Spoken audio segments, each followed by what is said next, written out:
Mònica Oltra ha visitat la residència de la tercera edat de Carlet després de l'incident ocorregut el passat 25 d'agost quan es va fer públic la fotografia d'un resident tirat al terra en la seva habitació. En el marc de la investigació oberta per la Conselleria d'Igualtat, la vicepresidenta s'ha reunit amb la direcció i els representants dels treballadors per a tractar el problema de falta d'atenció provocats pels ràtios de personal. La primera sensació que a mi se me queda després de la jornada d'avui i després, no només de la jornada d'avui, sinó del temps que portem treballant en la Conselleria i treballant el tema de la residència de Carlet, és que sí n'hi ha una situació de desgovern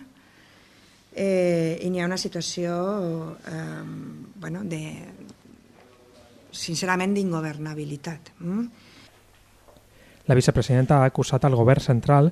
les retallades i l'abandonament de lo públic com a causes de la situació del centre. La residència, amb capacitat per a 500 persones i dependent de la Generalitat, no admet més ingressos des d'abril per a tractar de solucionar el problema i ha reduït els residents en un total de 48 persones. Ara estem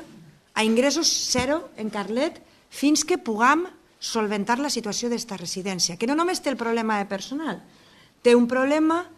de l'edifici en si mateixa, de l'excés de verticalitat, perquè no és el mateix una residència on la gent no està en una situació de mobilitat reduïda o no està en una situació de dependència greu,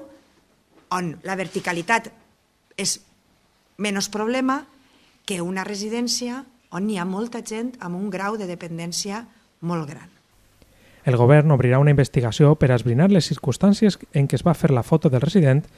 per què no es va auxiliar la persona d'immediat o com va arribar als medis. La investigació se centrarà en aquests 4 interrogants. I la investigació, tal com vaig comunicar ahir a primera hora als portaveus de tots els grups parlamentaris a les Corts, serà puntualment informada, tant als grups parlamentaris, a tots ells, com, òbviament, a l'opinió pública. La primera conseqüència d'aquest incident ha sigut la renúncia del director de la residència després de 5 anys al front del centre.